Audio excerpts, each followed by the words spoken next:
Yeah. And we're live on the Metal Lab. 3 minutes late. I apologize for that. We're flying here though. Today we have myself, Jason. We have Tom. Hello. And we have Mike. Buongiorno. Buongiorno. So we're gonna actually start the show with Mike in focus. Mike had the pleasure of hitting the Hamilton ROC Winamap as a local event. And tell us, how was that, Mike? It was super, super fun. Had a really, really great time. I ended up placing third. Very happy with that placement. And I lost on a roll-off, so Yeah. it's not like my team got dominated or crushed or anything like that. I'm feeling good with the general upward progress in my my Clicks career. The prizing was incredible, like bar none, the best prizing I've ever seen at a major of this level. In third, I got Zeran. You can probably see him in the background sitting back there. A And, lot. I also got a Con LE Whiplash, which I don't know where I just put. Oh, he's up on the shelf over there. The Pandora's Box and Rock of Eternity resources, along with, President Lex Luthor, another Kyle, which I run anyway, so I have like 7 or 8 of them, and a Nurse construct, as well as, of course, the dice, the 2 points for the TGC player / rock points, and just a generally fun vibe, good time, while still being very, very serious play with all that goes with that. The Swiss rounds, I came in first, which was fun, and with the 3-0. Let me think. Oh yes, the first guy I faced is one of my buddies, Kevin Newman.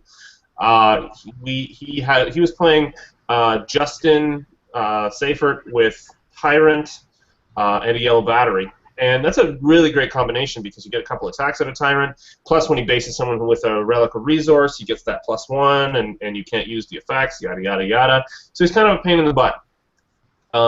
My solution was Pulse Wave, which is my solution for most things. It's a good solution. So yeah, it's a fairly effective solution. Pulse Wave, 4 damage. Top dial, not bad. Maybe 5 damage if I want, maybe.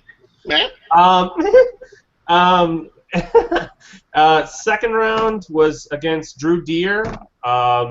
Good sport. He brought out the New Mutants team base. I've practiced a lot against the New Mutants team base because one of my practice guys, one of my good friends, is Drake Conrad, and that's all he played last year, really. And so New Mutants team base with Copycat and the Bat Belt, that looks like lunch. And he made a mistake with it. That's I guess because he hadn't used it a lot, and he chose to take my Atomica in exchange for his Copycat. And for me, I was like, oh, okay, all right, I'm going to go with this. And so I actually ended up using his Copycat against his team base. And I took away his improved movement with my Orange Battery. Ended up, I don't think he made 1 attack, actually, on my Kyle, and I ate his New Mutants team base. Not to toot my own horn too much, but that was 468 points for that round. And then my third match, I forget his name. He's a young guy. He's from Orangeville. He's one of Spencer's friends, Spencer Cowan. It might be Josh. Yeah, I think he was at the Comic Warehouse as well. Yeah, Josh. He brought, let me just think, it was Zombie Super Skrull with Brother Voodoo, an Orange Battery, and I think that was it pretty much. There might have been something a little extra on there. No, I remember very clearly I needed to take out one of his guys. And I ended up, he didn't know that the Power Battery doesn't block Pulse Wave, and so I ended up being able to attack Brother Voodoo and take him out. While he was, turtled in that one corner trying to prepare. And so with that many points, I was like, I'm already 2-0. I don't want to be too aggressive because I learned the previous week against Michael Bentley. Even though I'm way ahead on points, if I get too aggressive, I can lose, to put it plainly. And so I ended up turtling a little bit and being more reserved and waiting for him to come out and make a mistake, but he didn't. He stayed in the corner with Zombie Super Skrull, and I won with 79 points from Brother Voodoo. Not my favorite way to win, But at the same time, when it comes down to it, we are there to win. We're there to have a good time, but we're there to win because it is a sanctioned tournament. There's prizing on the line. There's points on the line. And so, yeah, 3-0 for the morning. Lots of really neat teams. There was one Faust team, but unfortunately the guy didn't have a problem with it, which kind of defeats the purpose of, I guess, having Faust pre-nerf or whatever, while it was still legal right before the ban was enacted today. So unfortunately he was eaten by Falcon. My friend Emily's team just, I think, 1 or 2 shot him into a wall. And what else was there? There were a few things. There was like a resourceless team that had, I can't remember entirely. I think it's on the Greater Toronto Heroclix Club Facebook page, so you can log on, you can check in there, join it or whatever, and check out the team list. Then it went into the top 4. We had about a half an hour break, of course. Then we went into top 4, and the way that works is first and fourth. Because it was a top, it was top 4. It was cut directly to top 4. First and fourth, and second and third, and so it was me versus Spencer with his Gloop modified team, Indigo Battery Gloop, and I spent the first 35 minutes trying to take down Dupe, just really focusing on him, and I got him down to I think click 4 somewhere in there, and then he's like, "Oh, I'm going to regen," and I hadn't turned it off or anything, and he went back up to full, and there's 10 minutes left. I'm like, oh crap. But he couldn't seem to get a hit on me that whole game because my defense is incredibly high with Kyle, and he hadn't focused on Atomica at all. She was sitting on the balcony prodding and doing whatever she does. And so I ended up going 10 minutes left. Okay. I'm going to grab Atomica, I'm going to go back to my base, and I'm going to camp because the only way that I'm going to see a positive outcome in this particular instance is a roll-off. Possibly. I hate doing that, but it's the difference between winning and losing in some cases. And so 0-0, he rolled a 7, I rolled a 4. He ended up winning the whole tournament, which was fantastic. Good for him. He's been at every single one of these so far in our series of 4 previous to provincials. So I feel good that Spencer was able to get out there and win it, and huge prizing for him. Holy crap, like unbelievable. Just the amount that Rory and Joel put into that tournament. And the final was between Trevor Visser and Spencer Cowling. Trevor brought his own modified version of the animal team that's kind of out there right now, the Alyosha Craven with Red Wolf, and I'm trying to think of who else was on his team in particular. Spain variations? I can't remember, to be perfectly honest. We can pull it up here. Just give me 1 second. Okay. It's got to be on the main page here. So yes, so we've been riffing on that one post all day. It's got to be right near the top. Okay. The one day I actually don't pay attention to the Greater Toronto area because of E3, right? Right, yeah. Well, E3 was the focus of many people today. I watched a little bit of it myself. Previous comments. Yeah, there it is. Okay. So second, Trevor Visser, 3 and 2. Lydia Malor, Alyosha Craven, Red Wolf, Split Lip, Spiderbot, Mark 1. So, I mean, it's got a bit of the animal team in there, but not really. Right. Hawkeye ID card and Nova ID card with the Book of the Skulls complete. So 50 points in resource, really. And that was fairly close. Like I think he managed to take out Dupe, and then Gluttony managed to wipe out the rest of the team right before we went to time. Impressive. Yeah, it was really cool. Trevor's a good player. Yeah. There's a lot of attackers on that team, and that's good when that's how you get past Gloop. Yeah. Yeah. In my case, I have to sit in the middle and just pulse wave, so I get both. Yeah. And it's one of the reasons I've actually kind of attracted myself to the animal team. I've made variations to the one that I played over in Whitby at this point that I plan on playing this weekend, hoping it works out, just to slightly increase the output and the chance of output on it, as well as increase the the amount of damage I can be dealing, because I limited myself with the Phoenix Force, especially once I remembered how to play it properly and remember the rules of the game. As far as You've decreased the illegality of the team? By 100%.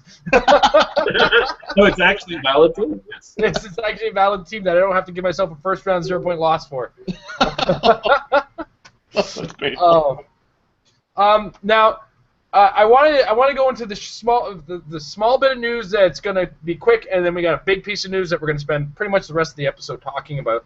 And we don't usually cover this particular realm of Heroclix, but it was really worth mentioning, even if it was just for the little bit of humor that we get out of it. So the prize figure for the Yu-Gi-Oh! OP kit, the Exodia the Forbidden One. Now, this is, of course, a big colossal. This is a regular size base, but it's a colossal figure with 12 range, indomitable, cool trait where he doesn't actually start in the game necessarily, but he kind of slowly removes all these tokens from him to actually get into the game. He comes in at 400 and 250 points. He's got a neat little attack power that lets him pulse wave somewhere on the board. And then he's got a defense power that lets him ignore all but one damage, which generally moves him into an invincible or an impervious click afterwards. But there was one really neat power. I guess it was, I don't know, it was kind of worth pointing out. I don't know if Kenny has a sense of humor at all about this. I think he does. I don't know. And I feel like Kenny might have had an advanced look at this figure, maybe, and that's why he got confused. I'm sorry, I couldn't resist it. I actually sent him a screenshot of it and said, "You were playing Exodia. You thought Gluttony was Exodia, didn't you?" He had a good sense of humor about it, to be honest. I'm hoping that Kenny, as one of his ATAs, designs a 7 Deadly Sins ATA. Because whenever this character uses sidestep, they can move 3 squares instead of 2. Yeah. That should be his ATA, like one of the 2 that he gets anyway. Yeah. For sure. Absolutely. Anyway, he was a good sport about it. I sent him that earlier today when they first showed. So I thought I'd share that little bit with him and with everybody else. Right after you did, he told me that he beat me to the punch. Yeah. Yeah. But we do have to get into this important thing, and it's in the title of it, and it is the watch list. It's back. And is back for a reason. Let's talk about. Okay, obviously Felix Faust and Doctor Strange are on there now. Doctor Strange less than Faust, obvious. But I think whatever they change in Faust is going to be similar in Doctor Strange. Mm-hmm. The OP kit Scarlet Witch, the Orange Lantern power battery, and the yellow power battery, or the Sinestro Core power battery. Now let's start with Mike. What do you think about this watch list? Well, I can see reasons to put every single piece on the watch list except for the Sinestro Core power battery, in my opinion, because there's a way around it, and that's pulse wave. And it's really the only thing that's making like tentpoles really, really valid again, you know, because it was very balanced and swarmy for a little while there, and having the Sinestro Core power battery in there means that, yeah, big point character, cool. Yeah, sure, you can get out actioned, and yeah, you're going to hit him eventually anyway. But still, you know, -2 that has a way around it it's not insurmountable. You know, like it's not the worst thing that's out there. I would figure if they're going to have those 2 on there, Orange and Sinestro, that they'd have green as well. Yeah, because green does a lot more than both of those. When green is horrific, and what the green powering does. Like the rollout of Outwit and Perplex on top of just the free action limitation, that's insane. Totally. Yeah. Tom, your thoughts? I think it's a good watch list. I think, as you say, in a way, I look at this as a watch list of 4 characters, 4 game elements. And Doctor Strange is kind of tacked on there because they'll make an update to Faust that presumably will carry over to Strange. So when I'm really looking at the watch list, I'm looking at those 4 elements. And the first thing that I see, if I'm just looking at them all at the same time, is I'm seeing that they've really zeroed in on a bit of a tangent. The Rock, when they decided to ban Faust, I can't remember their exact verbiage, but I remember I did really like the verbiage because they said that their decision was based on the fact that it created a negative play experience. It wasn't just that it was overpowered or that it was too good and that everybody felt obliged to use it. There's an element of that as well with Faust, obviously, but it was that it was so good in such a way that it made for a negative play experience. Yeah. And that's what I see with all these items. As the Sinestro core battery, as you say, I don't think it is overwhelmingly powerful, but it does, in a manner of speaking, get around the rule of three from the perspective that it's decreasing your attack rather than increasing that character's defense, and so it's taking something away from your opponent rather than giving something extra to you. And that's exactly that is what the Orange Lantern core battery is doing completely. Yeah. That's exactly what Felix Faust does in like a third to almost a half of its options. And it's also what Scarlet Witch does. Scarlet Witch comes over, all of your perplexes and all your probs are all well and fine, and then Scarlet Witch comes out after all of that has been determined and says, I'm now changing the outcome in a way that you can't respond to.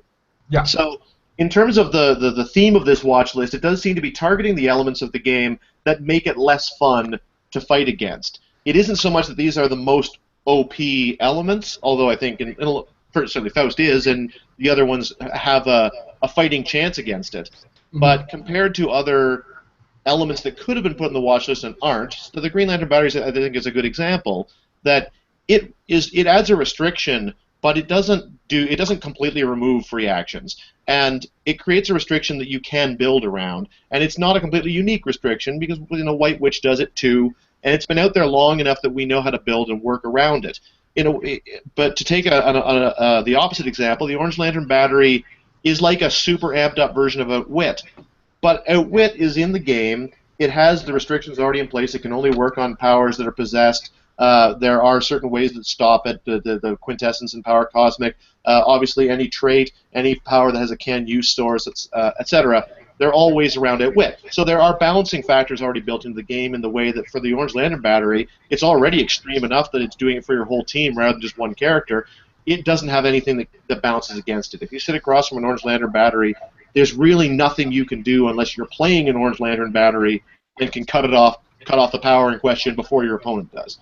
I think that's, I guess, my general thoughts on the watch list is I think they were good choices because they're not just the powerful elements, they're also the make the game less fun elements. Right. Now, Mike, you were going to add on to that?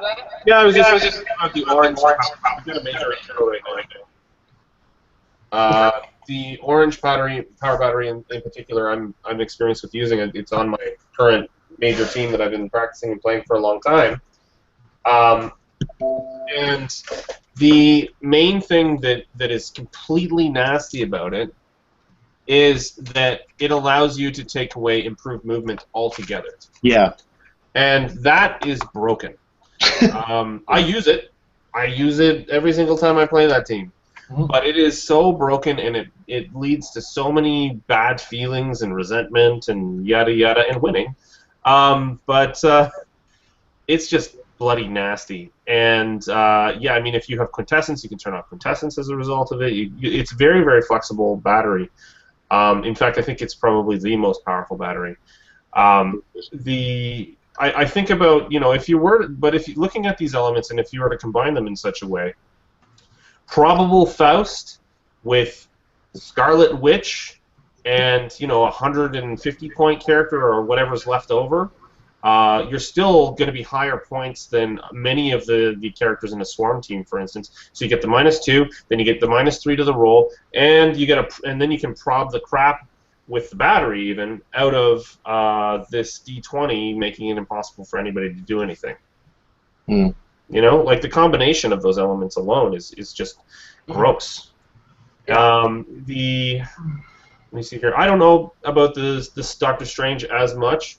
I don't think it's as toxic as the other elements. Sinestro Core and Doctor Strange I would take out of the equation in this particular argument. But that's just me. They're a different tier maybe, but I think they still belong there. I don't know. What did you think, Jason? Well, as far as what's on there, I understand a lot of the reasoning for a lot of the things. And it comes from the fact that Energy Shield is starting to get a lot more presence. You can give it with Goliath. You can get it with the shield construct. So that's already a +2 that you can get on a character. Now, adding in the Sinestro Core Battery, you've actually, instead of creating a +3 swing with the rule of 3, you've created a 4 swing, not even including the fact that the yellow ring gives you a perplex that puts your opponent towards only negatives, right? So you've added that into the fact as well. So there's your 5-point swing already. Yeah. Right? And then you got to take into account how much work and how much vulnerability have you created in order to use that versus, say, the fact that if I was going to use 3 or 4 characters to perplex down your attack, I have to put those characters in a much more vulnerable position than normal, right? So this is like that wide angle lens on it where if you look at it one way and say, well, it's only -2 attack and it's only for my tent pole, yeah, but it's -2 in an area where it's harder to affect, whereas I can give myself +3 defense without even needing this kind of thing. So I think what they might end up doing is instead of -2 attack, see a +2 defense on the character, not fully changing the way it functions, but creating the need for that Sinestro negative perplex. Well, and then it falls within the rule of 3 as well, right? You've already got the +2, then you have parallax, so you already have a +3, and then you can't perplex it up any further, right? It does add a hard limitation. That's actually a very good point.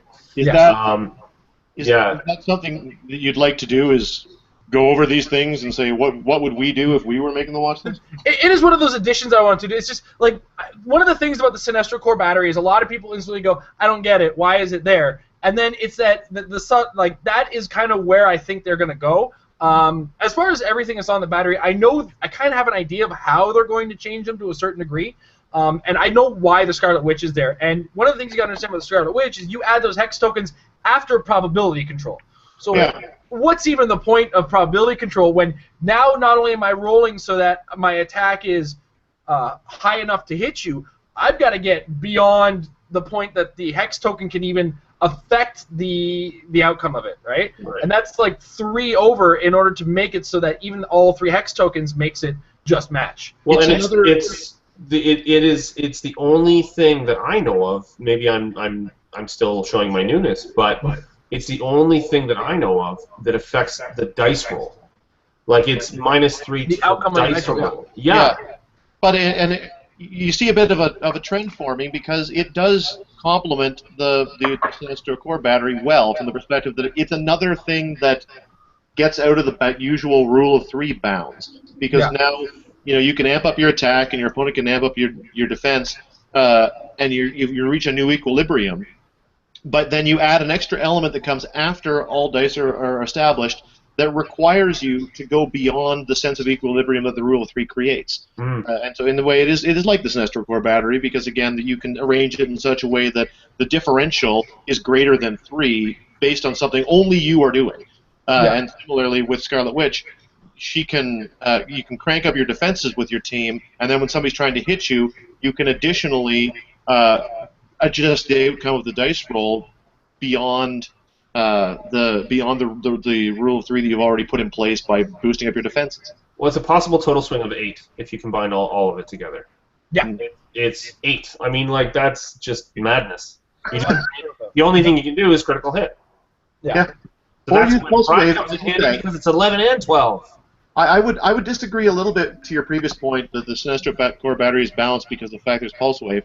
And Pulse Wave is the great balancing factor, and it does get around Scarlet Witch as well.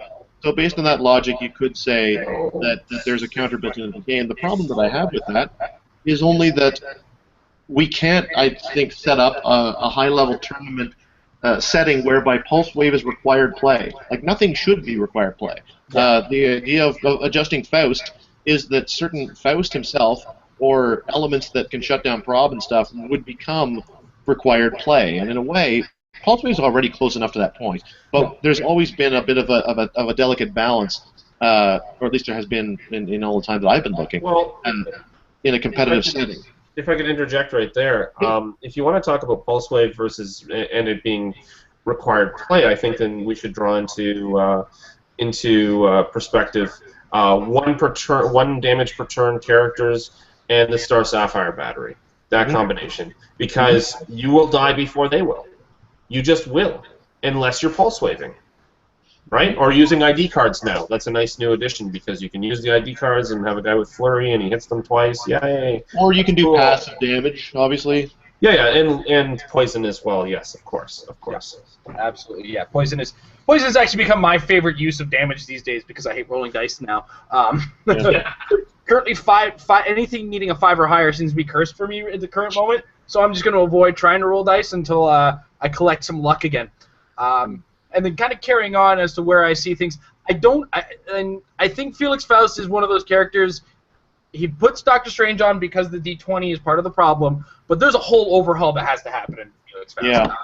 A lot of what he does is just a little too potent for the work that it requires. I mean, to me, there's a lot of things that he does that kind of could be curbed quite a bit, but still make him effective for an 80-point figure with a D20 that is kind of random. I mean, if you take away, and we'll actually just smooth right into what would we do with it, as I've already discussed with the Sinestro Corps. It's the simple fix.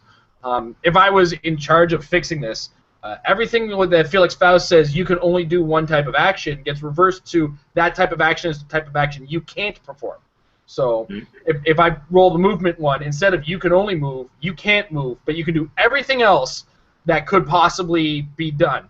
And vice versa, power actions. You can't do power actions. Okay, I can take a turn without power actions because I can start shooting at walls or something like that, or I can and all this to help get rid of those damn energy dampener tokens, which the orange power that he gets. Yeah. So I mean, it's one of those things. He needs both that D20 to be to not allowed to be rerolled, and he needs a lot of those powers. Just kind of, they've got to take a look at all of those powers and possibly just kind of cut him right the heck down. Yeah, I mean, seeing that one guy, I mean, I'd love to see a guy with that, with no prob, play him that actually knows how to use him properly, like has practice with him. Yeah. Because I'd like to see what he can do without the ability to re-roll it before I'd make any real assessment or judgment. Because what you're talking about may be a little bit too extreme and make him not as valid. But we do need to make it so that you can't just continually prob that die, because that's. I mean, where I'm going with it is we're talking about a 50% chance of something that's going to stop you from taking a turn. Yes. Yeah.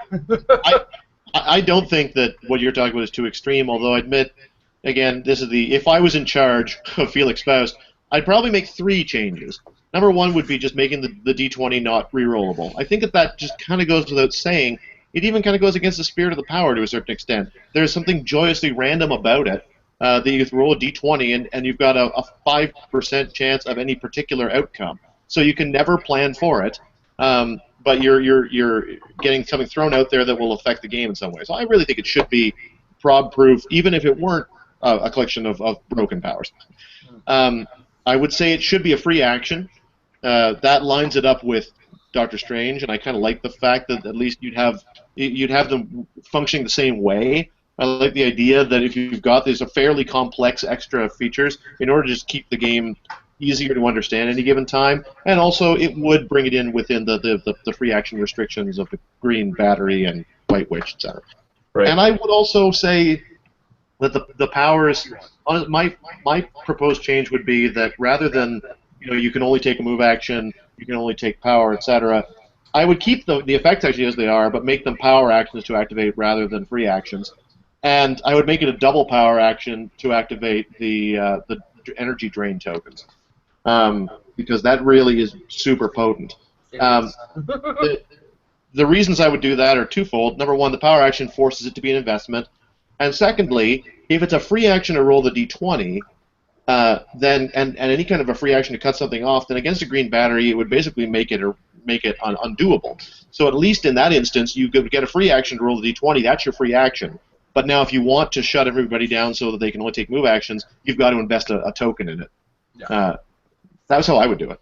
That was actually in the early days when I first said this guy needs an errata. That was one of the first ideas I came up with. But then I'm kind of leaning towards let's just overhaul what his powers do in the first place. But also if you were to combine kind of my idea where you keep the free action in order to activate this power, but it becomes a free action to roll the die. Now against a Green Battery, that power, you roll that power, now it's not going to happen, right? Yeah. Well, I think whatever they do, it's going to be simple.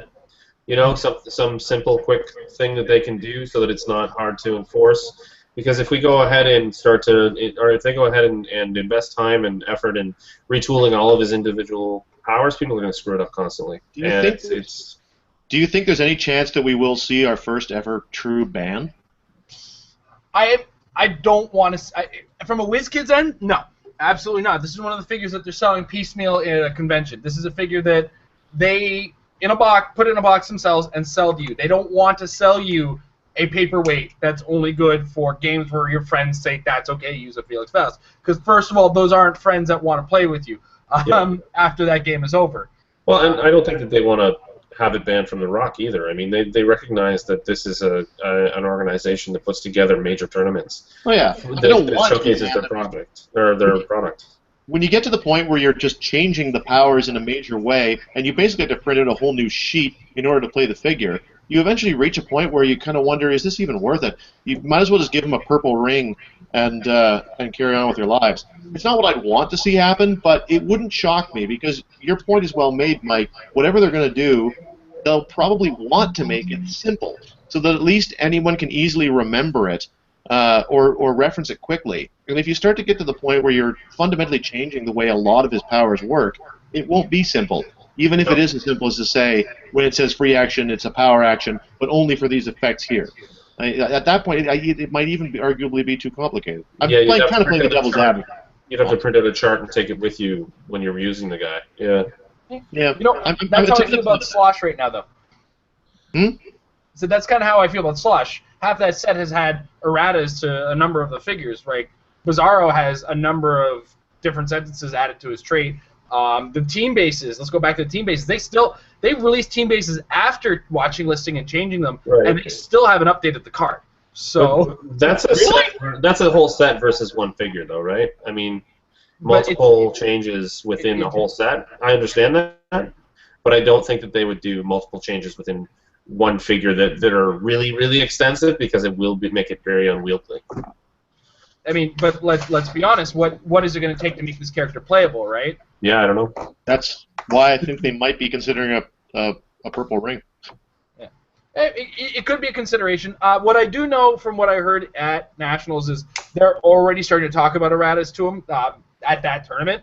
So The Rock is just kind of they reacted almost to the point where they knew it was happening, but until it was going to happen, they didn't want this figure in their games. And I understand that mentality. Nobody wants to be seeing Felix Faust on every single team on a Rock, because right now the situation is you play with it or you play to beat it. Yeah. And that's not a healthy game at all. I've been in many spectator at their own game. Well, once again, it's lucky that nobody used him on the weekend. Yeah. He was still legal during that tournament, and only one person showed up with him. And that's one of the things I do like about the area is we do have a polite metagame. We all knew Ghost Rider, Utility Belt, and Heroes for Hire worked, and it just stopped showing up after a while. We're Canadians. We have an MO to keep up. Exactly. Not only that, but first you show up and you have to apologize for playing it. And second, duh. I don't know how many times I've apologized for using the orange battery at this point. I should really keep track. It depends on the tournament. I mean, if it's a tournament like a 300-point modern tournament like these Winamaps, and you're playing it, you know you're there to win. You don't apologize for playing something that works and is going to help you win. I wouldn't bring it. That's anything on this watch list. I would say don't bring to casual tournaments. Period.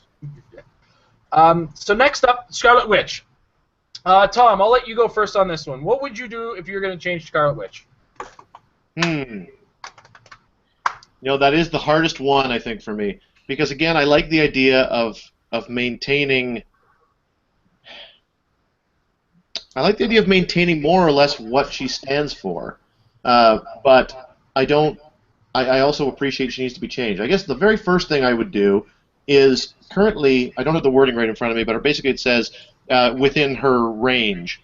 Right. And I would replace that with within a range of 6, because isn't that her printed range is 6, right? Yeah, you can say her printed range as a replacement. I would put that's the first change I would make, is to say within a printed range, so you couldn't get into sniper rifle and modifier shenanigans where you plant her in the middle of the map with a sniper rifle and +2 range, and now she can see literally every square. Well, she can reach literally every square with that effect. Right. Yeah.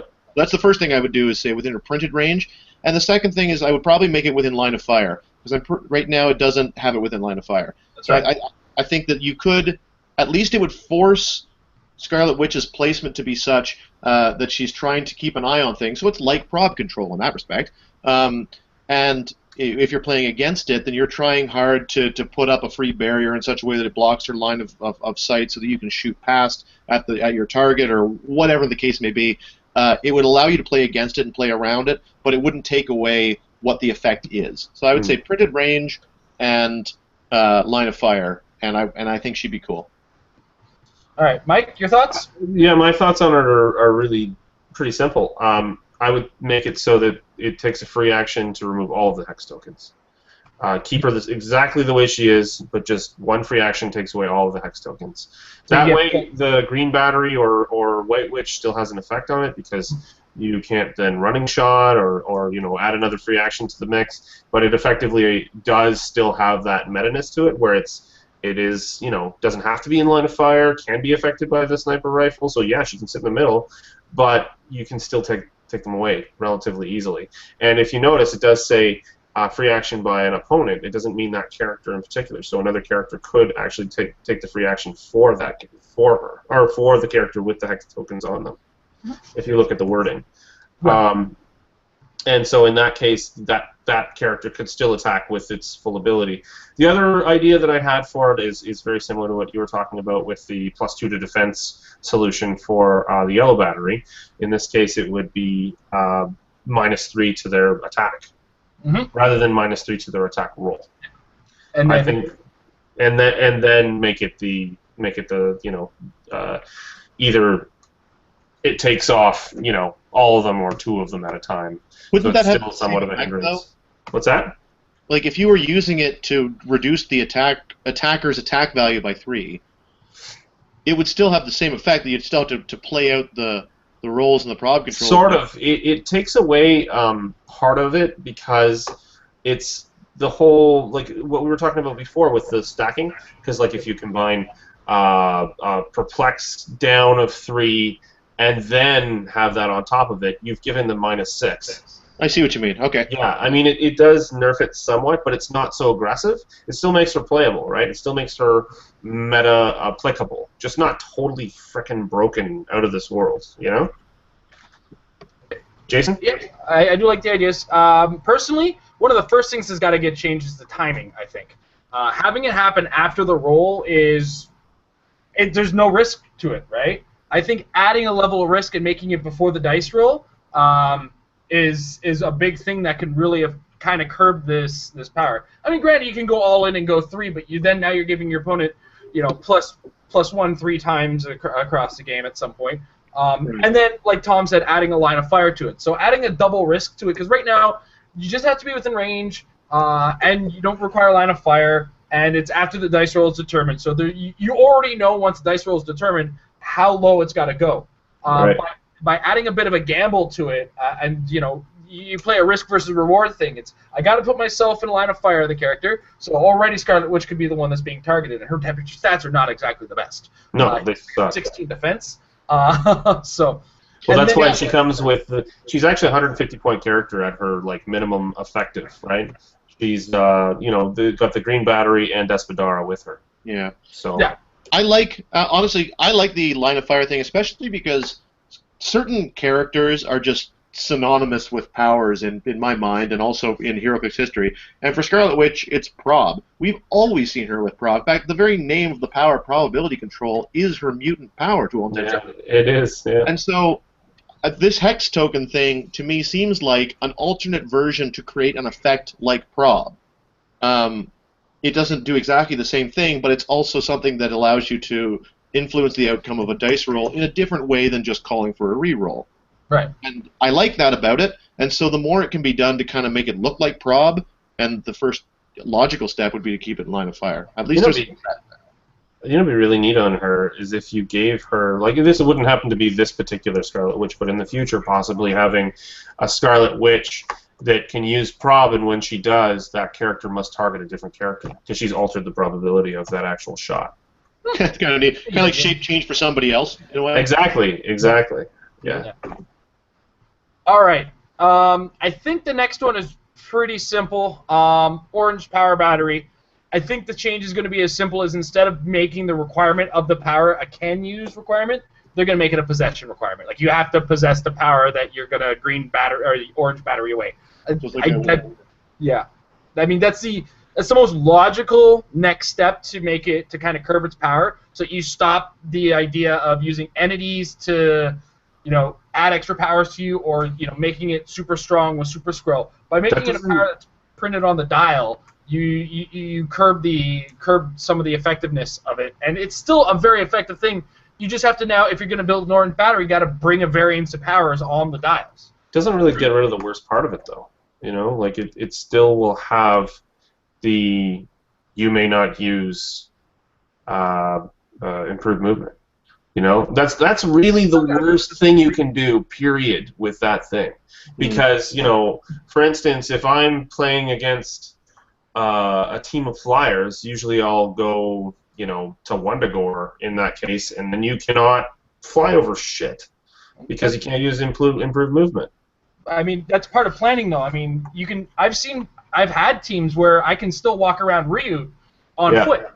Yeah. I've done it. I mean, it's that kind of mobility. You have to rethink your planning a little bit, but it doesn't break the game 100%. And you still have the requirement of possessing the improved movement to some degree, right? Yeah. And that means, though, by saying possessing, you don't possess it with flight.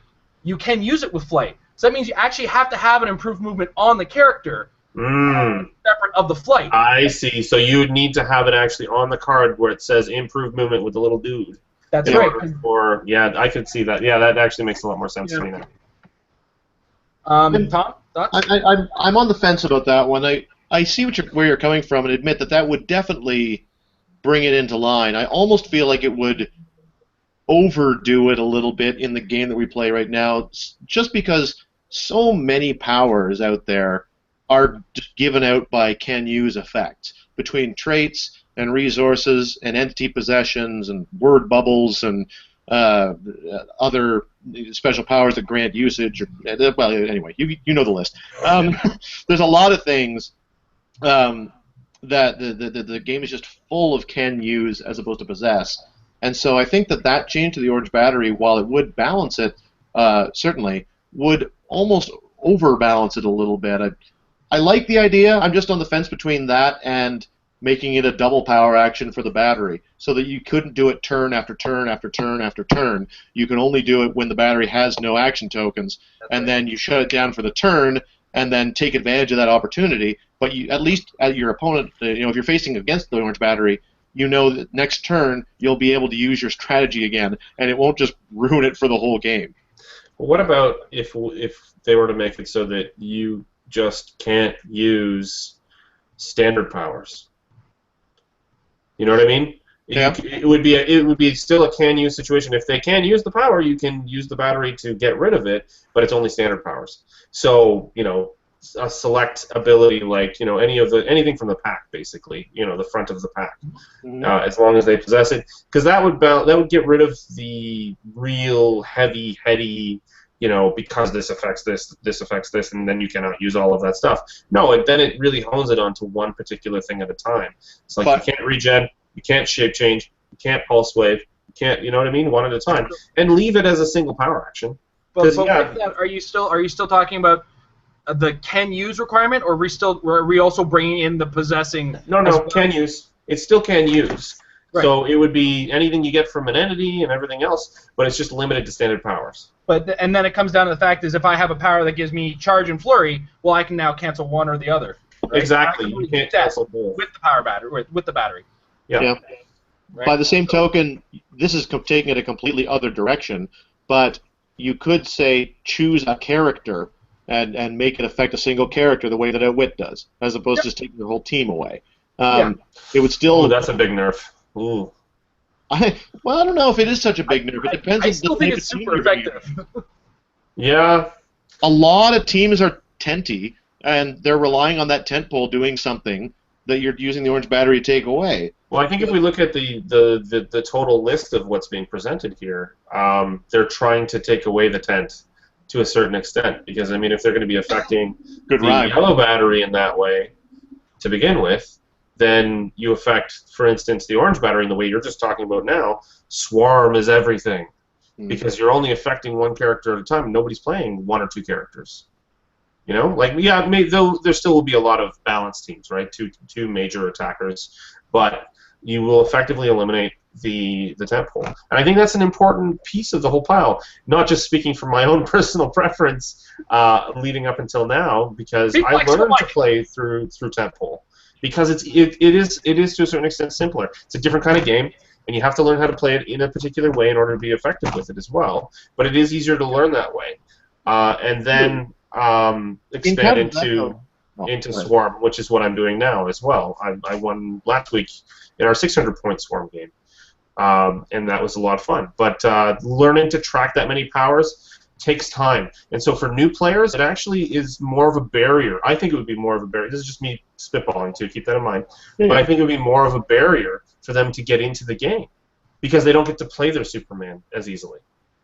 By the same token, though, because it's reducing the effectiveness of the orange battery, it means we wouldn't see as many orange batteries, so the effects on tentpoles might not be as great as we're talking about. And I would say that tentpoles are, at this time, from what I can tell, there are more tentpole teams or two-man army teams, if you will, than swarms in the competitive scene as far as I see it. If I'm looking at the top 8s and top 16s, it's not that there isn't a swarm component, but it definitely is the small component. So in a way, you know, curbing some of the effectiveness of tentpole teams is more like bringing the game into balance than throwing it out of balance.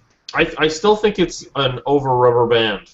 You know, it's still too far in one direction. Whereas a gentler approach might be more effective. But sorry, go ahead there, Jason. No, I'm sorry. I was actually jumping a little too early on that. One of the things about a tentpole team is it's already strong. And that's one thing that has to be pointed out in this is when you have one character who's in the midst of your team, he's strong. And in order to make an effective swarm, it takes so much work in building and so much work in play. To push the metagame towards only swarms working, it won't happen. It takes such a type of player in order to manage and control that number of things. It's the same problem you see if you actually look at StarCraft Pros. The players who play Zerg, if you put them on any other army, they are actually way too fast for those armies. And there's not enough going on for those characters, and they end up getting idle hand syndrome. And that's kind of what's happened to me I've wanted to play Swarm since the get-go because I played Orcs and Warhammer.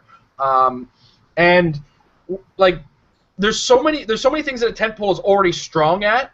If you add too much to that toolbox, then you've already taken a team that's really, really strong and really got a lot of potential and is really hard to already damage, and making it even harder beyond that.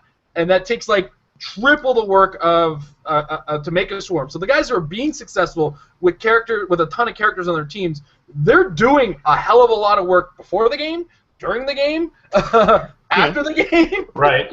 And it almost looks like the different colors of the figures, right? It's the rookie, the experienced, and the veteran. And I think that Swarm essentially is mastered by the veteran in most cases. Some people start with it. Yeah, that's great. Good for you. But it is more complex, and it does take more memory work. It does take a lot more to even pilot. And so, starting off as the rookie with an OMA or a variation on a tentpole, it's an entryway, and we are only as good as our new players. Yeah, and I guess what I was getting at when I say looking at the orange battery and proposing the idea that maybe you shut down a power on a target character rather than on the entire team, it's still making it less effective. It's not as though you're making it a tentpole killer. Currently, it's just a team killer regardless of the construction, and you're making it such that it will tend to be a little bit more effective against tentpoles than against other types of teams. But considering the meta is more tentpoles than anything else, I don't see that being a bad thing. Mm-hmm. I still don't know that it's my favorite change. It's the one that I'm completely stumped on how I would do it, because I think almost every change I can think of seems too severe, because I like the way it works. It seems to, the thing that kills me about the orange battery is the fact that you can take away a power turn after turn after turn after turn and completely take away your opponent's strategy as opposed to getting a temporary counter to that strategy. And that's why I was suggesting a double power action, or it could be a single power action, but you choose a power that you didn't choose last turn. Yeah, that's another option. Yep. Absolutely, yeah.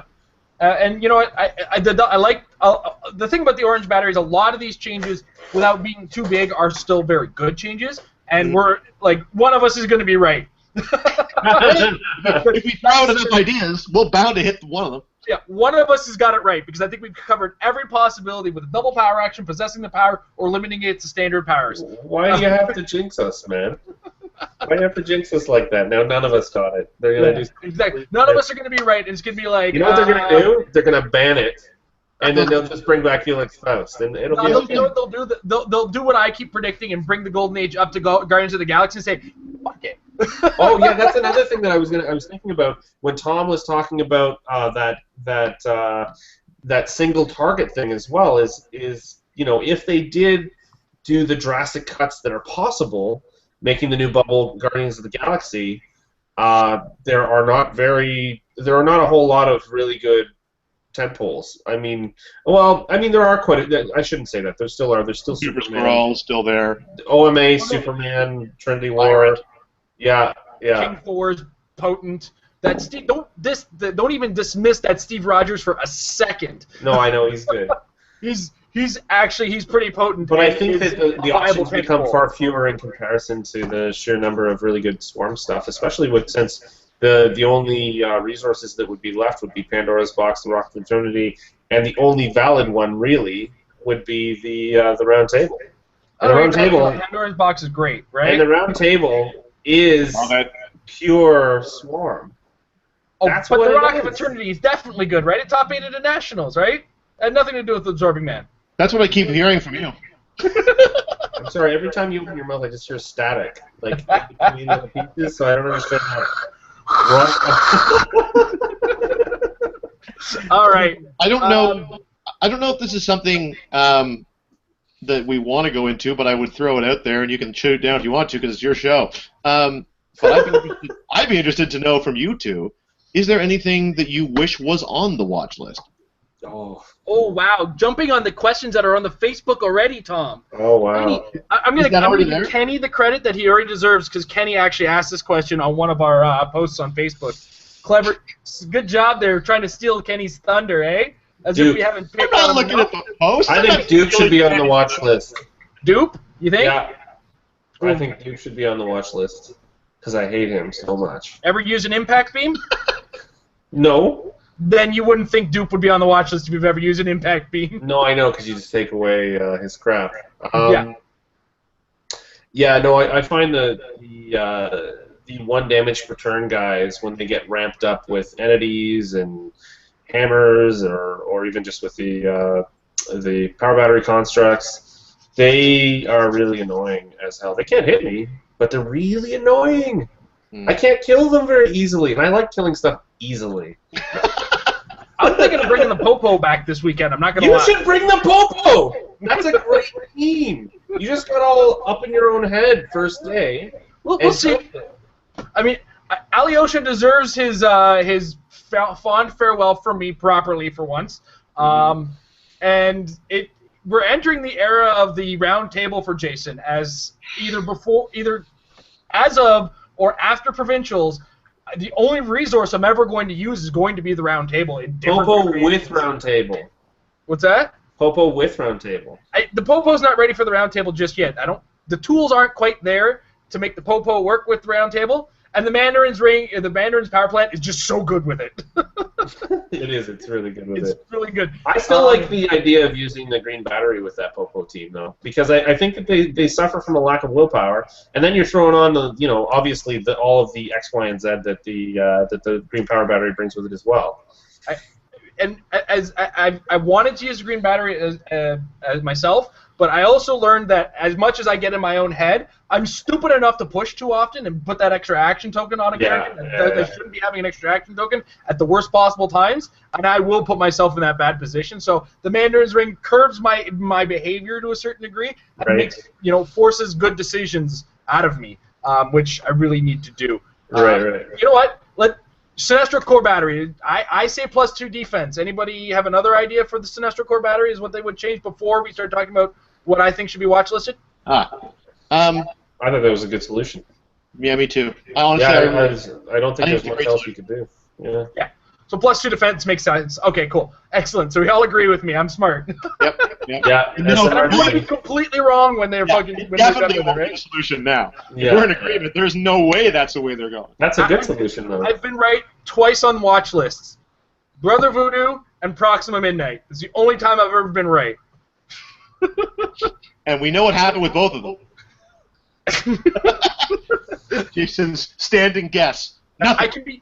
I can be quoted on an episode of 2 Clicks from KO saying this is Proxima Midnight is a Brother Voodoo of the watch list, and then back when Brother Voodoo was on the watch list, I said they don't need to change Brother Voodoo. He's a prime. Of course, he's going to only have 1 prime per team. I got nothing about this though. I think all of this is actually going to suffer some form of change. And Doctor Strange is going to be the one that's the least nerfed, where his D20 can't be rerolled. Yeah, that's definite because he's not nearly as broken as Felix Faust. No. Right. Yeah, but was there anybody else that you would add?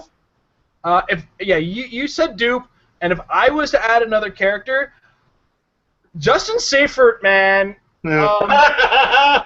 Look, he was really good. I have to say this. I played against 2 of those Ultron Phalanxes this weekend at my Age of Ultron seal. So that wasn't fun, first of all. Second of all, imagine any character from that set with a Justin Seifert pushing that character across the board at no risk. Oh, don't mess with my Justin. I'm working on Modam Justin right now. And, throw on a Jocasta on that team, why don't you jerk? I might do that. See the monstrosity that come out with it. So Yep. I think Justin Seifert could be. It's the simplest thing. Either make it a movement or an attack, because you're still spending 40 points to put him on there to do something to a robot. But I think a full move and an attack. Oh, it's so good. You've doubled your guy. You've doubled your guy. Period. Yeah, and include that Amber in the game. Me and Amber filmed. She got the multi-attack show up on her Sentinel at one point. So Justin Seifert moved the Sentinel. Anymore. Yeah, that's then horrible. She multi-attacked. Yeah, I'd heard about that team idea from another guy that we actually played with at Nationals like a month and a bit ago, and it's a really gross idea. I mean, him with Ragnarok.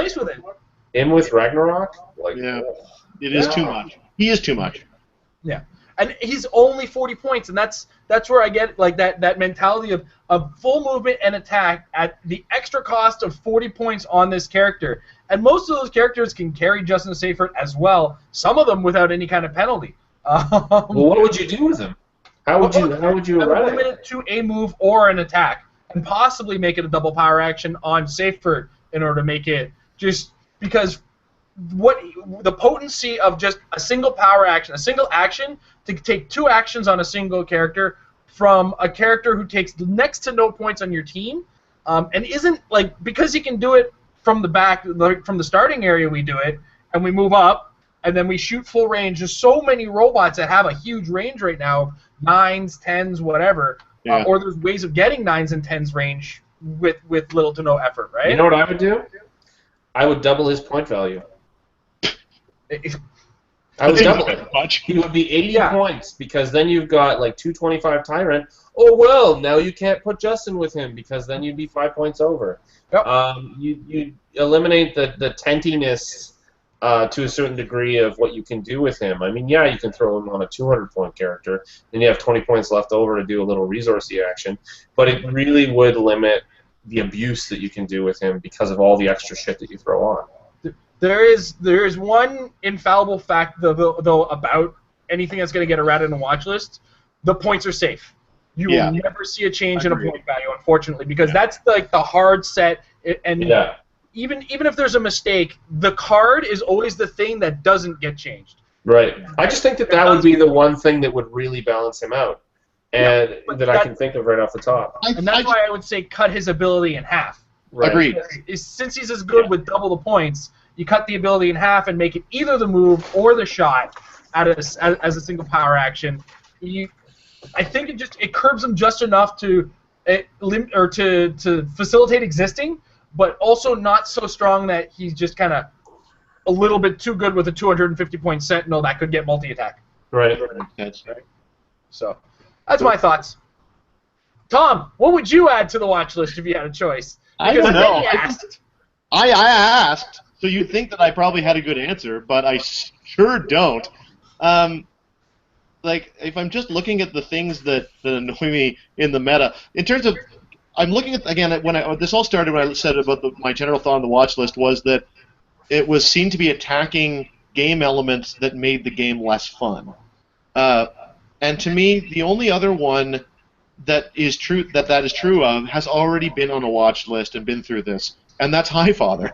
Highfather's the other one that really makes the game less fun as far as I do agree. Well, especially since they modified the carry again. Yeah, exactly. And I almost wonder whether that would be an amusing way to watch list and fix him, is just bring that back or something, because he really doesn't make the game fun. That being said, he's probably not that far from retirement. He's been through this ringer already, and one of the real things that makes him work so well, the other thing that I really do think needs to be addressed, whether this be on a watch list or just some sort of separate rules clarification, is I don't think that the Omega Drive should allow you to outwit your own characters. That's not how outwit works. No. I like the idea that Omega Drive gives you the ability to use outwit and additionally get around the things that would stop you from using outwit under ordinary circumstances. But outwit says choose an opposing character. Like, it's right in there, I think, isn't it? Yeah. Well, and so, yeah. to me, that is, I don't know whether that's watch list worthy or just a rules clarification, but that is the one thing in the game right now that I think should be changed. And in a way, that would, in a sort of in a sideways fashion, deal with some of the Highfather abuse, because the Greedfather team wouldn't really be a thing anymore. Did you get beaten on by a Greedfather team? Is this what I've happened? never faced it myself, no, but I mean that's just good luck more than anything else. I just think it's a bad ruling. And it should be revised. And whether that means watchlisting it or what, it's the one element of the game right now that I just find antithetical to what seems to be the concept of the object. I just don't like that it allows you to outwit through walls and stuff. That's really it. I mean, I actually don't mind that as much. I don't mind the fact that it gives you two tachyons, but I really don't like the fact that tachyon can hit me through a wall. Like, it can outwit me through a wall afterwards. That's what just bugs me about it. I mean, I fought it several times, and I've beaten it, but I've also been beaten by it. And it's just the sheer flexibility of the outwit post-transformation even. It really, really bothers me. Absolutely. I think one of the things about the rules that's missing is I don't think replacement power should be allowed on characters who don't possess that power. And that's all of the thing. Like the double tachyon team, I said from the beginning I didn't like. I've eventually figured out ways to beat it, as I've been playing against Ryan a lot, him using it in his practice for Worlds and Nationals. So I've learned very quickly how to thump on it, and but you have to play not necessarily in a style that your team was planning on playing in the first place. Yeah. And it's really easily beaten by aggressive swarm teams. But again, there's not a lot of pilots of aggressive swarm teams because it takes a specific type of pilot in order to operate those teams. Yeah, level of experience, generally speaking. Yeah.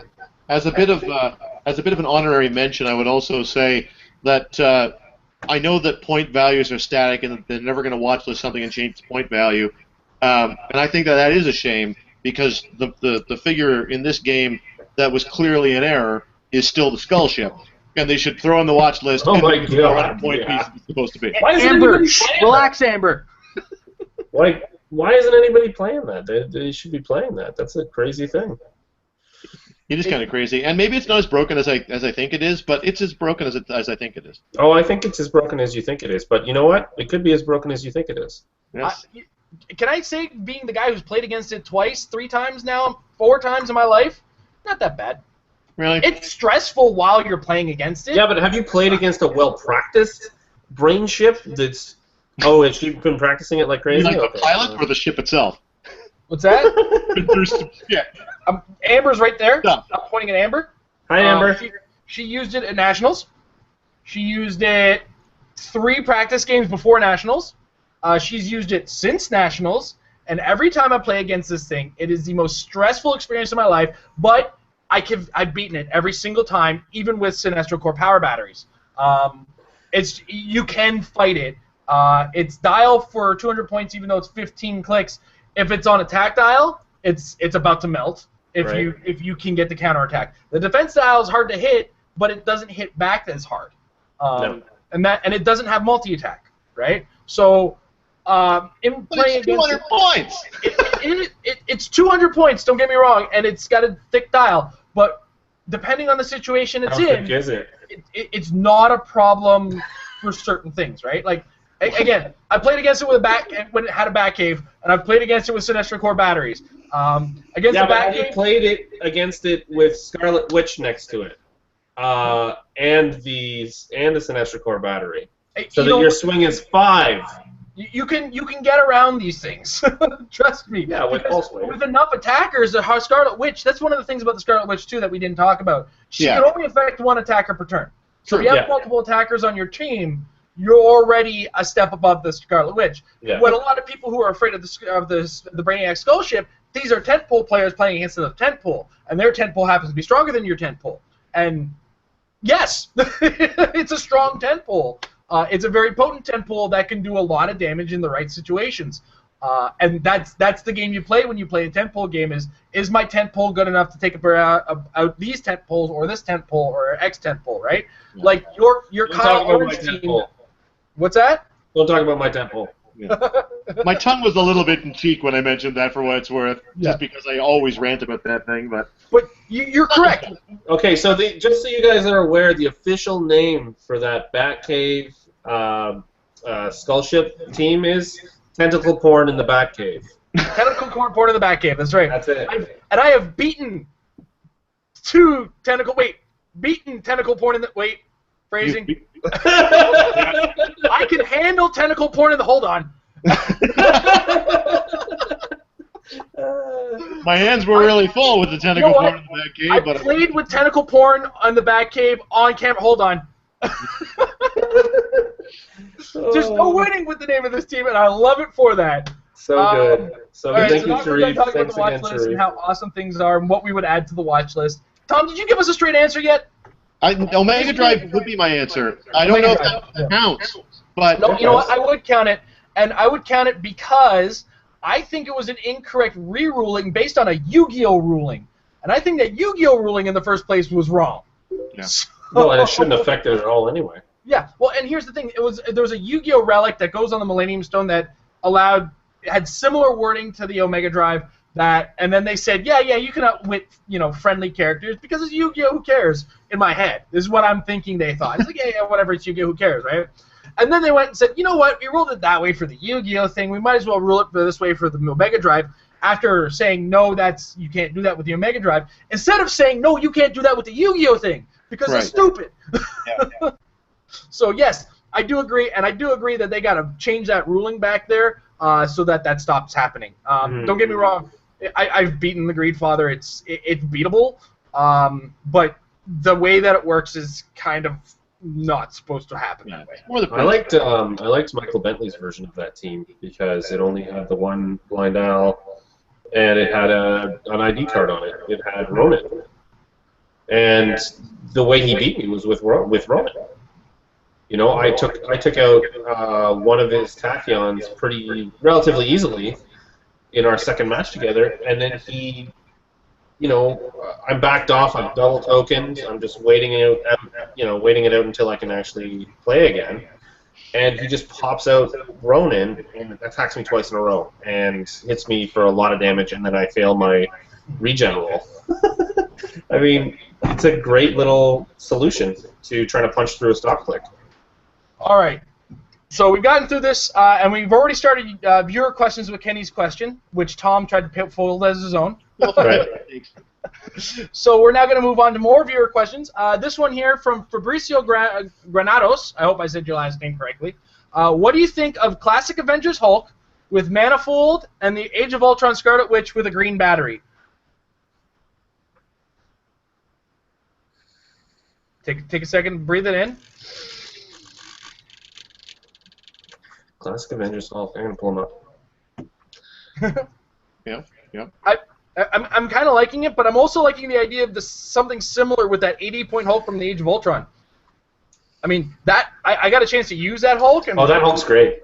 Wow, He's good, but it's such a gamble. Yeah. I can't tell you how many times in the first game I played against the Ultron, I was looking at it like, all right, is this going to be the Hulk or Banner? And he was Banner when I wanted him to be the Hulk, and he was Hulk when I wanted him to be Banner. It was like, God damn it. I think that's a cool team.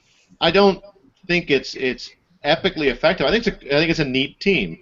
That starter Hulk is really good. One of the problems that he runs into, if we are talking about like the highest level of competition, as it were, is that what he does so well is uses the move and attack ability with an ultra heavy to be able to amp up his attack instead of damage, which is great, and that's exactly what he's supposed to be there for. But he can't use that in conjunction with exploit weakness if you gave him the scissors or something from the battery. He doesn't have any kind of other way of cutting through. He doesn't have to start with precision strike, I don't believe. And obviously he's not really getting. And 4 damage is cool, but it's not epic. So he's very much worth his points, and he's a good piece. I don't, and I like that team construction. I don't like anything with the Hulk in it. I mean, there's a Hulk poster behind me for a reason, and there's a ton of Hulks on this side of me for a reason too. There's a Hulk Pez dispenser over there.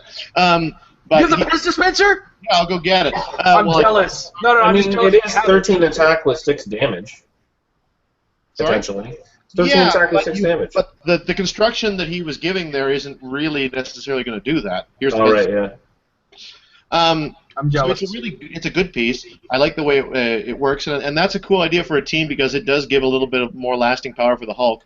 But there's no one there that's really amping up the defenses unless I missed it. I mean, Manifold does the first time out. When he pulls everybody through, he pulls up the defenses. So there's a good chance you'll get the first attack in or be able to. But I don't think that first attack is worth all the effort you put into it. Frankly, you could get with a similar construction. You could get a Jenny Sparks or something that can actually be cutting through defenses and through special powers, or a running shot pulse wave or something. And I like the idea, and I think it would be very fun to play. If the question is, do I think that it would win Origins if we had to redo Origins in the way of Faust, and I doubt it. But it's cool. I like it. I like the idea of green battery Hulk. It's just green on green. I'd like to paint it. It's all themey for you. It's like our fan fiction, Tom. Delicious. Yeah, it's a Green Lantern Hulk. It's great. Yeah, I mean, I look at it. I can see how it could work in home games. It could work, at some Silver Age, as we call it up here, or Golden Age games. But yeah, no, it's not a meta team. You really can't eat more than just one of these things. It's impossible. No. I love Pez. Yeah. Wait, how old is that Pez? Are you eating Pez? You're not even on screen. No, this is new, maybe. I keep this baby fresh. I'm just checking. He's a Pez addict? Not by the olive tone. I'm just trying to save your life, man. All right. So next up, still coming from the Facebook. I had the post. Where did the post go? Oh my goodness. I'm off the rails and I've lost it all. All right. I'm playing with my surfer. Why would you? Oh, I've discussed this. You can't do that on camera. We're only on YouTube. Oh, here they are. Okay, I just have to refresh. All right. So next question. Dan Upham includes a little bit of smack talk on his. He's looking for a triathlon ID card for the 27th because he's going to be winning. Okay.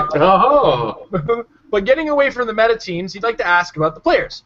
I see people comparing teams and copying them, but they don't do well with them. Then I see great players with basic teams and they do very well. How important is the role of the player/pilot, and how important is the pilot's playstyle in relation to the teams that are playing? I'm going to field this one right off the bat because I deal with a lot of players who ask me a lot of questions. And one of the first questions I ask is, what's your play style like? And even with local players who I do play with on a regular basis, when I start building a team with them, I'm thinking in my head immediately their play style. For instance, Mike, I am not going to build a swarm team for. He's too stubborn still for it. But every so often he comes up with his own, and he's so proud of it when he's talking to me. But I will try to I will try to pander to a player's strengths as far as team building. I can't figure out Tom's team building style for the life of me, but he never asks for help because Tom is his own meta, and it either works on everybody I put him against, or it works on none of the people he comes against. Yeah. Go ahead. We call it the 9th place meta. Yes, he's the bubble meta. So right here, this guy Tom, he's a great player, but I can't build for Tom. Tom has to build for himself, and then he can ask me advice after the fact. And once I've fathomed what he's doing with his team, then I'll help him or correct him. Because if he would have come to me with his Black Swan team ahead of time, we could have corrected an issue where he could have possibly used Black Swan. That would have been cool. Yes. That would have been neat. I personally would have given you the prize of the tournament, like first place, just for pulling off Black Swan. She would have, she still did pretty well for what it's worth, because she's still a great figure. Yeah. She does not rely on that last power by any stretch of the imagination. I think she's well worth her points. But admittedly, putting an entity on her is basically as good as saying, if things go south, at least I don't have this in my back pocket. Yeah. But anyway, where I was going with this is, yes, the pilot makes a team for a great deal right now in the game. Now, when you get two evenly skilled players, that's where you're going to see the difference of team. And that's why, you know, a clean metagame where teams are different really comes down to two things: is how good are the players, and then how good are the teams. Because I can't tell you how many times I've seen even top-level players turn around and say, I lost this game because I made X mistake. Mistakes make or break how a team is going to turn out. Now, there are times, especially in Sealed, where even the not the best of players or not the highest tier of players are going to come with something that wins, and that just kind of happens sometimes. That's because that's a sealed environment. But in a constructed environment, if I'm playing just a pile, I may do better than a player who's pulled something off the internet, so long as it doesn't include a Felix Faust right now, and I probably perform a little better because of my knowledge of the game and how I can manipulate 2 or 3 squares between figures and just completely ruin somebody sometimes. So it's just something I've been able to manage, is managing squares to a certain degree of finesse. So sorry, do you guys agree pilot versus team and playstyle versus pilot? I agree. I think that in terms of local and casual tournament, really pilot is everything. Sealed pilot is everything, really. Like, it really, really is. But when you get to super high-level meta stuff, like, keep in mind, I've never been to Worlds. I have been to our Nationals twice, but I haven't been to Worlds yet. So that's my perspective, is at that level. The team really, really matters a lot. And if there are very clear winning teams out there, it's very, very difficult to build a homebrew that's going to compete with a lot of them. And in that way, yes, absolutely, pilot matters a lot, but not as much as it will at a casual or local tournament. As long as you're at the point where you can remember the rules and stuff like that, and you've practiced with your figures, you should be able to do really, really well with one of the top tier teams. That's not to say that I'm endorsing net decking at all, because I don't endorse that. And some people may look at, for instance, the team that I've been running over the past few tournaments and think maybe that's a little bit net decked because I use Kyle Rayner, but it's my own Kyle Rayner team that I've created. Yeah. Using the Orange Battery, Ophidian, along with Atomica and Ion. Yeah. And the OG. And it works. But yeah, no, at high-level tournaments, I think that some slightly less experienced characters will triumph over top of some more experienced players who haven't seen some of what's out there. But yeah, same level of knowledge, like level of exposure, the more experienced player will still probably come out on top. I guess if you want to get into my personal philosophy on Heroclix and playing and building, I I would ascribe my beliefs to a theory of 3 Ps, so it's easier to remember, which would be pilot, pairing, and probability. And I think that essentially you need 2 of those things to be going in your favor to be successful in any given game. And the more that you have a good level on those 3, the better you're going to do. So what I mean by that is pilot is how well do you play your team. Probability is literally how well are you rolling the dice when you roll the dice. And pairing is how well suited is the team you've brought to going against the team that you happen to be against. And so I think that a good pilot playing with good probability can overcome a bad pairing.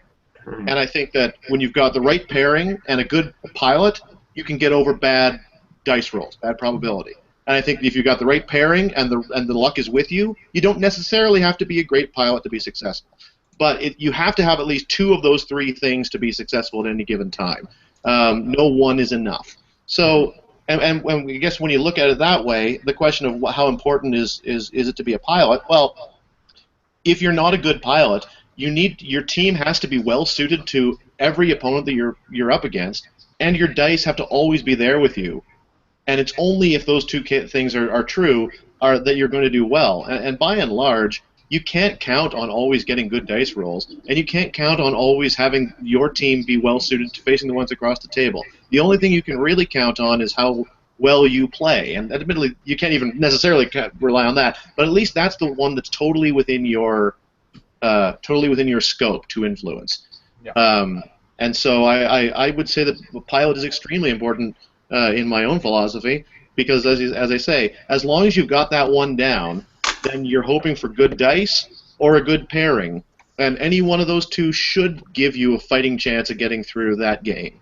Mm-hmm. But if you can't be a good pilot, then you're relying on pure luck in a way, the luck of who you happen to be against, and the luck of the dice when you throw them. And luck won't hold over the course of a tournament under most circumstances. Or you'll pull off the disintegration beam 3 times in nationals. Yeah. You know. That said, we'll move on to the next question. Travis Wellums, what do you think of the Venom, Agent Venom, or Black Suit Spider-Man from the OP kit? Will they have any playability in the meta? Mike, we'll start with you. I'll see if I can pull him up. I really like the Spider-Man just because he's Black Suit Spider-Man. That's really the reason I like him. Well, I like Venom because he's the original sculpt from this kit. Yeah. Let me just pull him up here. Let's see. Let's get Marvel. Spider-Man. I mean, the Spider-Man, his defense is really, really high. The defense power is really, really cool. Defense value +1 against ranged combat attacks, so he actually effectively has a 20 defense to begin with, along with shape change and super senses. So he's really, really, really hard to hit. Put the right entity on him, he could be very, very valid, I think. But he's still 120 points. Can we get more for 120 points? It's arguable. But no, I think he's good. I really like him. And if I look at, I don't know, Tom, what do you think of the Spider-Man in particular? He's got great stats. He's a really good candidate for some kind of entity possession to make up for the fact that he only has toughness and is especially hurt by penetrating damage. But if you could give him heavier reduction or invincible to go with the fact that he's already got the super senses and the shape change, then you can really get somewhere. I think he's a really good character. I wouldn't be shocked to see him working well in the metagame. Unfortunately, he doesn't do quite enough damage to always be reliable as your post-combat guy, and he doesn't have enough range or any kind of move and attack from range to be super effective as your range guy. So he's got to fill that extra role, which would be at that, in a perfect world is like your secondary attacker, but he's a bit rich to be your secondary attacker.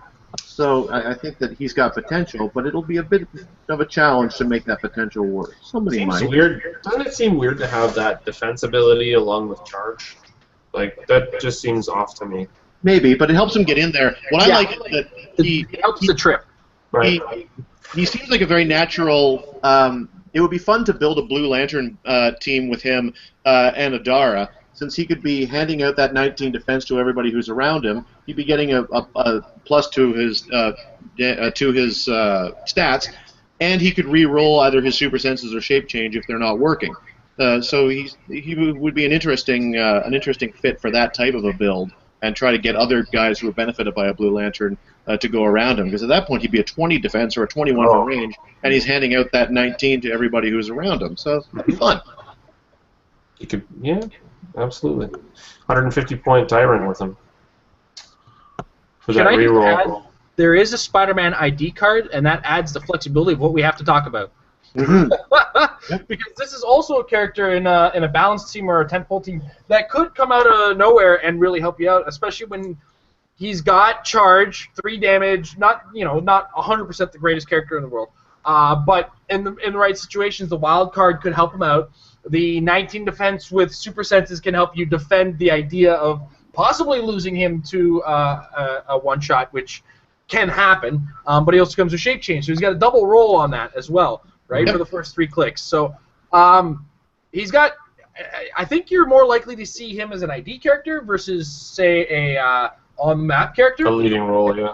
He's also got that awesome webbing, so that if he hits with a range, he can lock you down.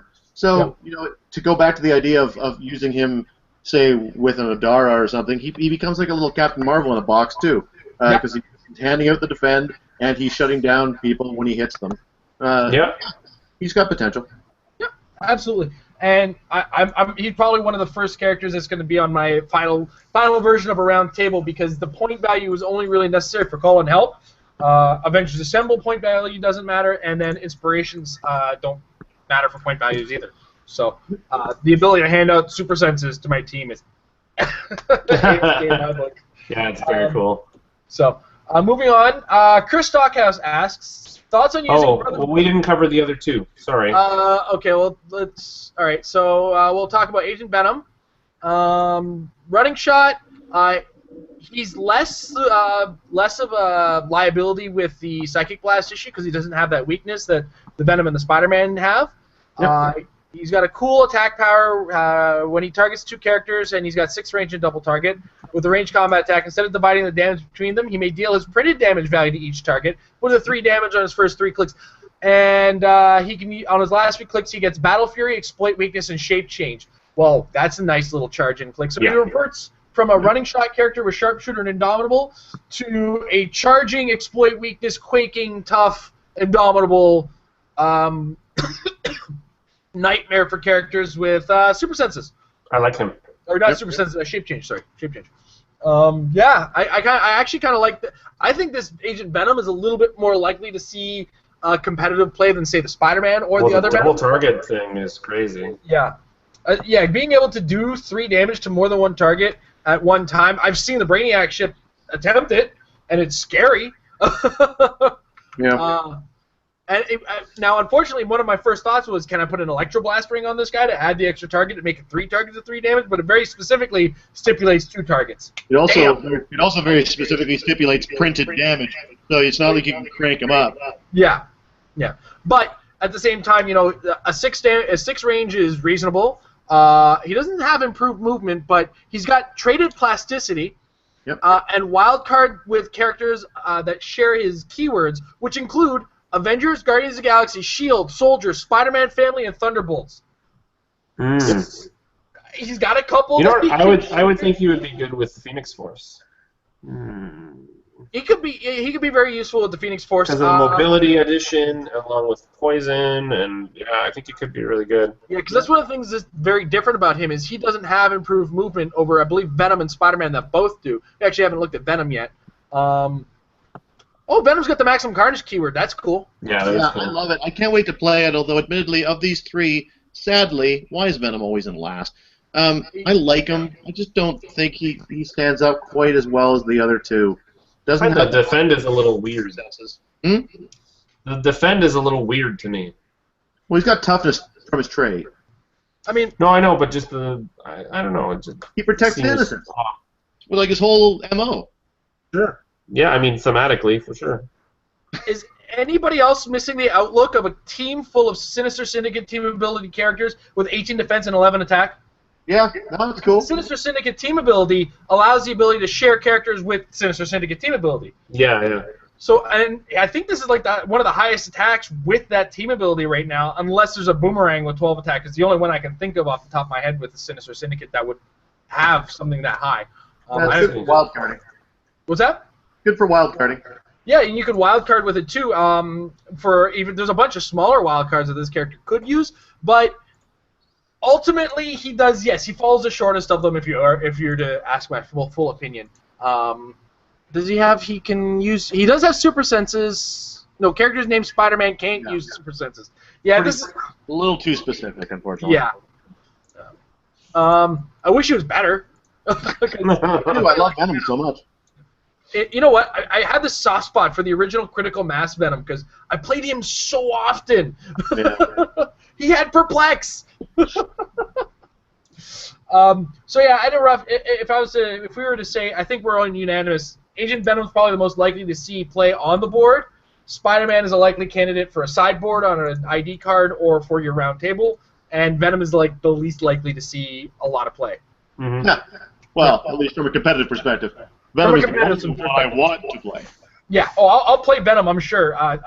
Sinister Syndicate's going to be leaving soon with Amazing Spider-Man, and I got to get some last-minute play with it. Oh my god, him with Mysterios. Super fun. There it is. There's my fun right there. Yep. 18 defense Mysterios. Yeah, and Shocker. Or not Shocker, Electro. Yeah. All right. Chris Stockhouse. Thoughts on using Brother Voodoo to free action mind control your opponent's character to summon your ID card characters. Also, I think Team Failboat, the Ohio guys, would make an interesting, entertaining chat. I'll bother Tim and Derek and who was the other guy on their team? Nick. Soon enough, as that's actually a group of 3 guys I've got to collect, and hopefully they're watching the show and are going to bother me on Facebook right now. No, it didn't happen. It was worth a shot. Sometimes it happens. I mean, Kenny will probably message me right now. God damn it, Kenny. God damn it, Kenny. This guy's reaction time. But yes, that is a very clever maneuver, actually, because the free action from Brother Voodoo doesn't count as one of your actions. The free action you take with the character in order to bring that token character, or the character with the ID card, isn't one of your actions either, because that's another free action. So already you've got a character in, and now your full complement of actions. And that's one of the weaknesses of the ID cards. It takes an action to bring this other character in, and then that character is going to have to take an action, unless it's a character you plan on using a bunch of free actions. But doesn't that happen at the beginning of your turn, that action? Exactly, but the Brother Voodoo free mind control is a free action. Yeah, you've got to do it in such a way that Brother Voodoo is already in place. Yeah. Right. This is assuming Brother Voodoo's. There's a lot of assumptions about this. So that's a pretty what-if situation. Yeah, but it's a clever maneuver. I would definitely suggest trying it if you can, and nothing's wrong with a Brother Voodoo with an Electroblast to get that range up. Yep. So, that's right, Mandarin Power Plant. Till the end. Any free mind control to do something like that, it's like using them with Super Skrull to try to trigger the effect that deals them damage. Like, those types of clever use of mind control are awesome. Yeah, absolutely. And there's obviously you want to try to maximize your output, and that is a very clever trick towards maximizing the ability to do as much as you can in a turn. Mike, thoughts? Cool. You kind of covered it, man. All right. So we move on. Matt Grikunos, can you explain the new info on Orange Power Battery? Example, you have to use something first so your opponent can't use it. Wood, barrier, perplex, smoke cloud at wit, etc. Stay if your opponent use it on there. Blah, blah, blah. All right. Mike, okay. you want to take that one? Yeah, I think I should probably take this one. I kind of have to address this one because I watched. This is in relation to a video that was shown on the what was the podcast? The Starting Over podcast video. Where they interviewed Howard Brock, and I believe there was a misunderstanding as to what occurred here. Howard Brock was under the understanding, or it seems to be, I don't know, there's a misunderstanding with regards to how can-use powers can work. And he's under the belief that when you're getting a power from another source, you have to use it in order to activate the can-use in order to use the orange battery, and that doesn't sound right in any way, shape, or form. I want to make sure that everybody understands that I have no official documentation that says what he's saying is in any way, shape, or form a fact yet. And the WES seems to corroborate that not actually being the case until I've seen other evidence. Otherwise, I'm going to have to go with the rules and say that doesn't seem correct. If I get a correction on it in an official form of the WES or some kind of ruling from WizKids directly, that's when we'll discuss any kind of differential with that. But I believe this is a misunderstanding from poor ruling that may have been misunderstood. But as to your next portion, I actually had to call Mike on this in a tournament, and it cost him a game. And I love you, Mike, but it's the rules, and I was judging. It's the rules, man. It's all good. Yeah. And Ryan ended up winning, which is awesome. So that's cool. But what ends up happening is if you have used Barrier, Smoke Cloud, Outwit, Perplex, prior to the orange battery saying you can't use it, what the orange battery stops is any further activations from there. So the fact that you've used it prior to having the can't use effect being laid on you, any remaining effects stay until your next turn when they've all been wiped away. So your Outwit is done, your Perplex is done, your Barrier is done, and then that next turn you can't activate it, and that's how those rules work. It's been ruled on the WS for a little while on that one, and it did come up. It's come up a couple times. I actually had to ask Amber a couple times because initially a lot of the teams I was planning to use the orange battery from the get-go, and then I was like, the orange battery's the best, the orange battery's the best, and lately I've been using the red battery, and I have to eat my foot because I used to say that was like the worst. And because I'm play Swarm, it's actually the best for me. Yeah, so I think that's kind of the understanding. You possess the power you can prevent, but different source you have to prevent your opponent.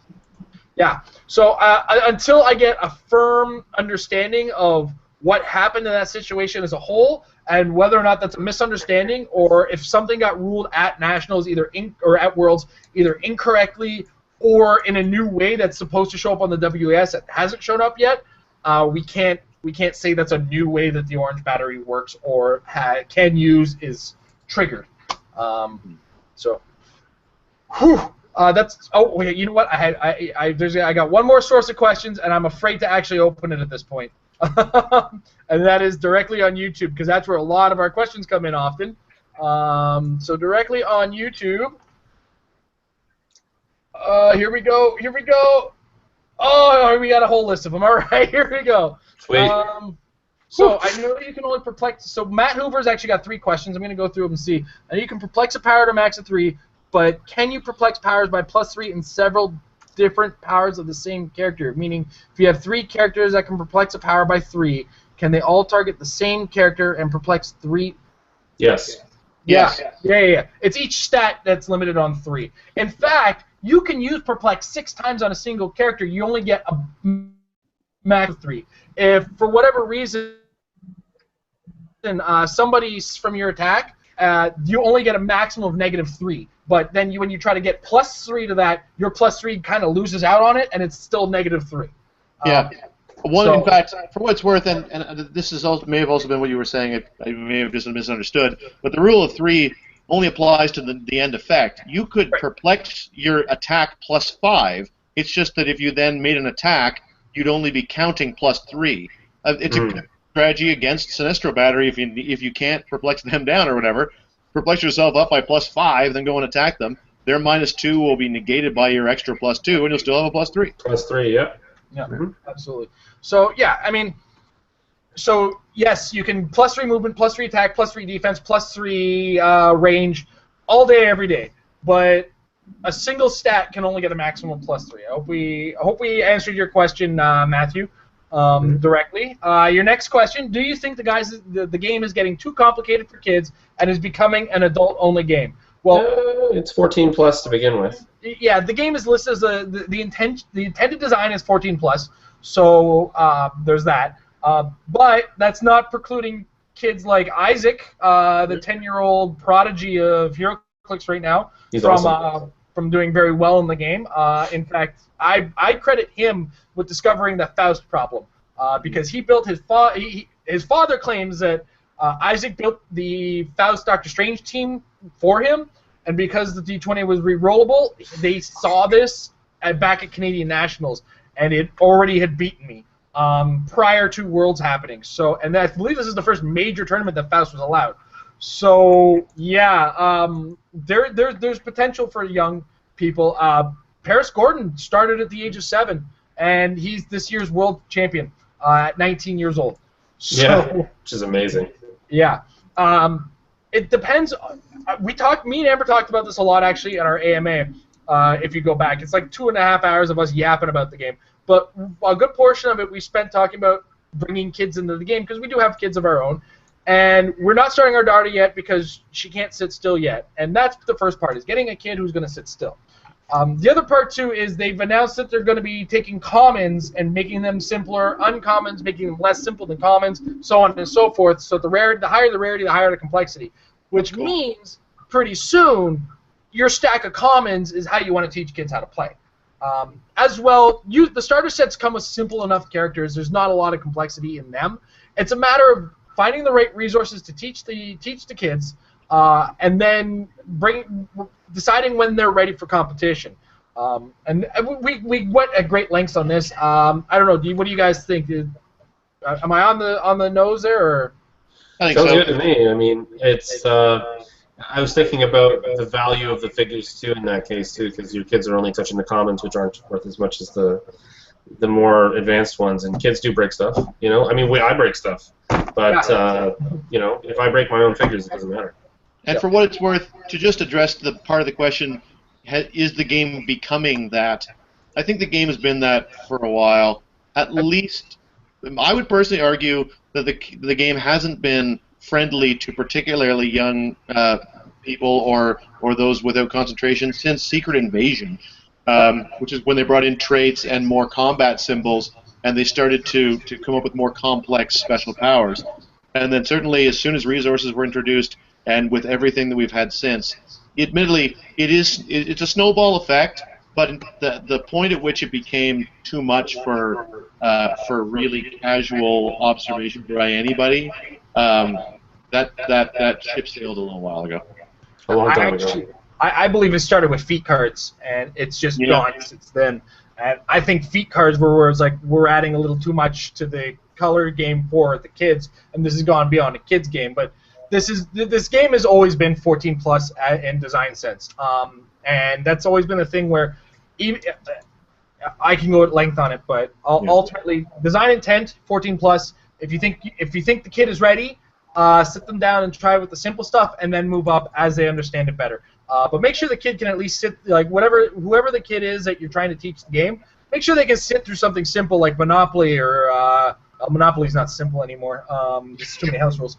But like Candyland or any other board game, as long as they can sit there, play by the rules set up by the game, then they're ready for Heroclix.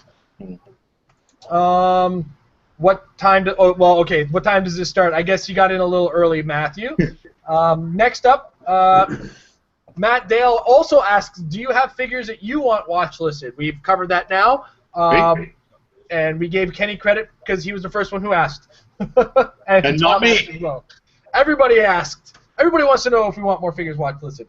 What do you think of Roland Wellington and his Zombies team base in Worlds?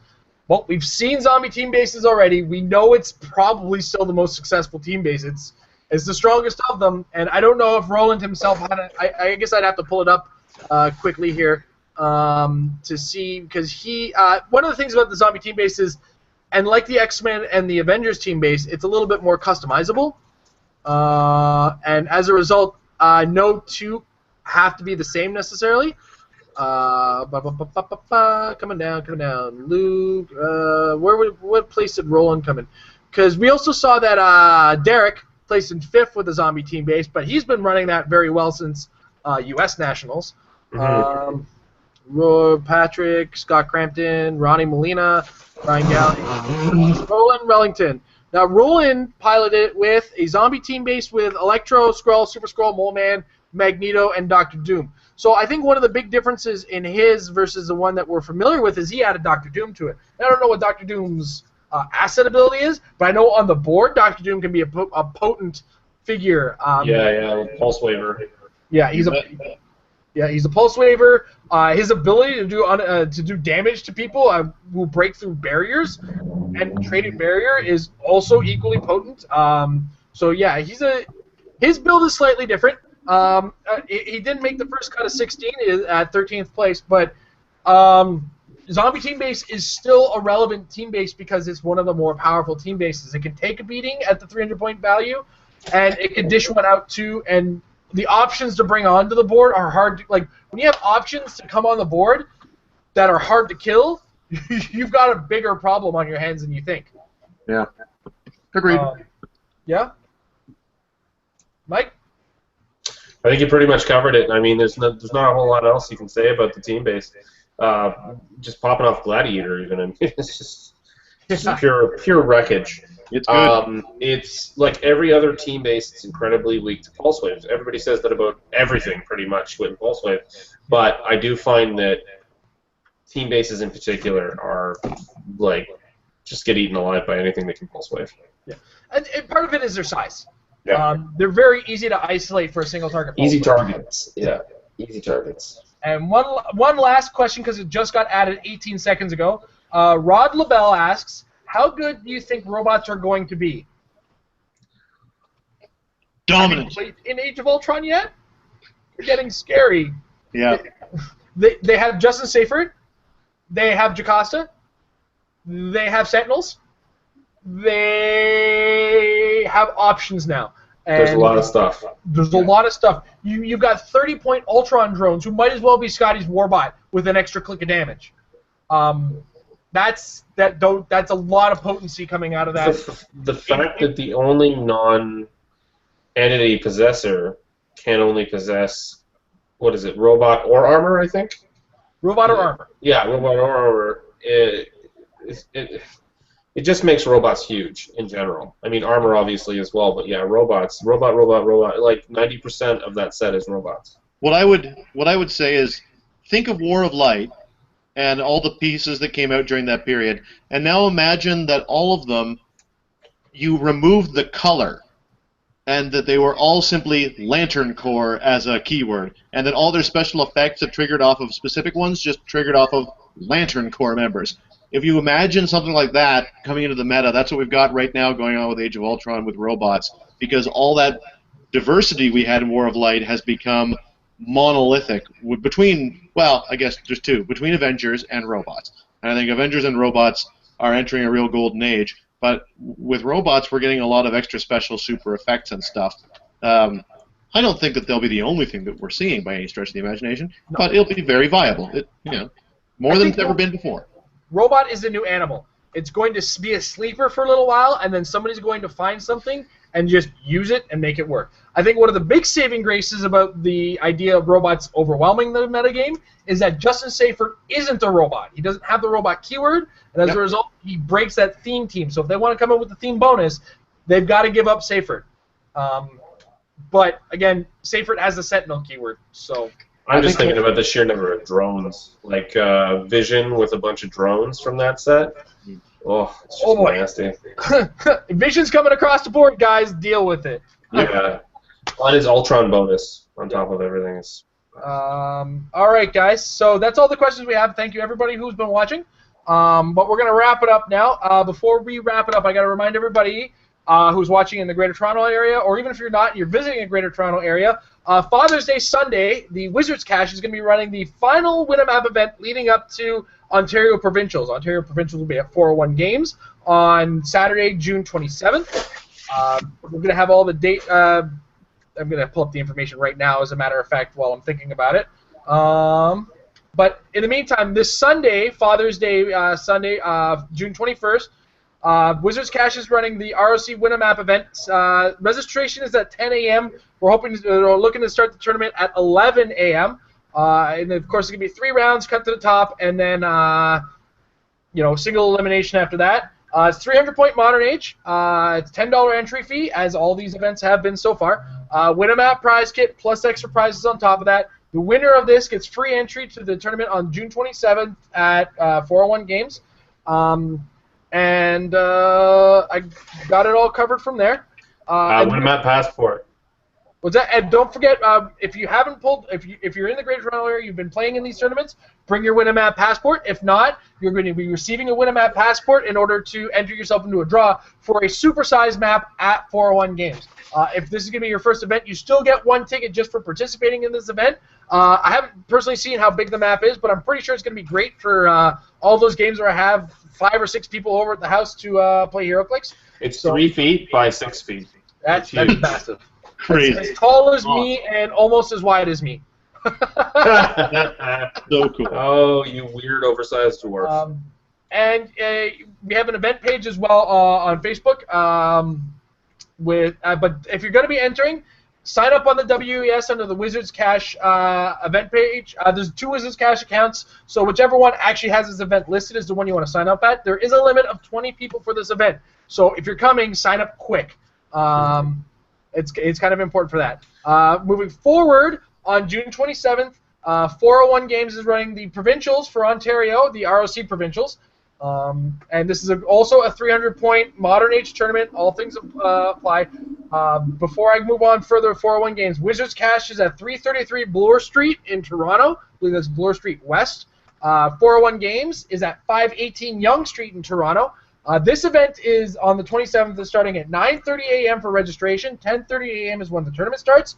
Entry fee is $25 at the door. Pre-entry is $20. I believe you can do so on the website, store.401games.ca, and you'll be able to sign up there ahead of time. There's lots of space in this. They've got space for 200-plus players. This, of course, will have the qualifier map kit, which will have the specialized maps for this event. I believe the maps actually have the event name on them, which will make them differentiate them from other event maps for Winamap events. As well, there's a side event, the Stone Age and Other Clicks World Championship. It's a 400-point Golden Age event. You're allowed to play only game elements from pre-carded Heroclix era or anything that's not the Marvel or DC superhero sets of Heroclix. Entry is free for anybody who's in the main event, or $10 if you haven't registered for the main event. As well, there's going to be battle royales throughout the day. I believe this will be starting after the cut to the top X number of people based on attendance, of course. And we're hoping to see a ton of people from Ontario there, and maybe even some people who are close enough, not quite in Ontario, to get out there. Did you mention the mod contest? We are having yeah, I wasn't listening to any events, sorry. There's going to be a mod contest. I'm not sure about prizes, but if you have a figure that you've done some work on aftermarket, made something prettier. I know Amber actually has a Captain Britain that's a female Captain Britain that she's pretty proud of. That kind of idea. Bring that. There's going to be a competition, and there's going to be judging for that as well. Yeah, it's going to be ballot judging, and it's going to be $5 entry and with a cash prize to the winner. The winner takes all, essentially. Cool. So, yeah, there's that. And one other thing to mention about the Wizards Cash event this weekend, if you're going to it, you've never been there before, it's right next to the Batashu Museum. It's inside of a store called Willow Books. It's underneath. It's in the basement there. It's a cute little clubhouse that we've got. And there are only 2 spots left on the WES to sign up. So, you know, be that guy. Come. It's going to be fun. Yep, absolutely. And one last thing to mention is we actually have a new sponsor on Married with Clicks. So you guys get to suffer me talking about HC Realms has entered the sponsorship realm with us. So if you go to hcrealms.com and go to the, I believe it's the TCG Player Store, and use the coupon code MARRIED, you'll get 10% off of your purchase through the store. And of course, what's better than getting 10% off of anything with your purchases? I believe this covers some figures, some cards, some T-shirts, especially for the HC Realms T-shirt, the competition.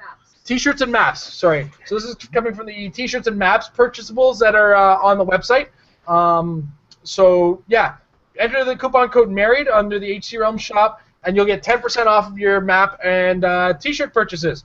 So, don't forget that. Also helps support us here at the channel, as, you know, that's how sponsorship works. But thank you guys for joining us. We appreciate you watching us, and don't forget, guys, as always, practice makes your team better. Better. We should have practiced that, actually. Yeah, we didn't, that was You did like, pretty what is well. he doing?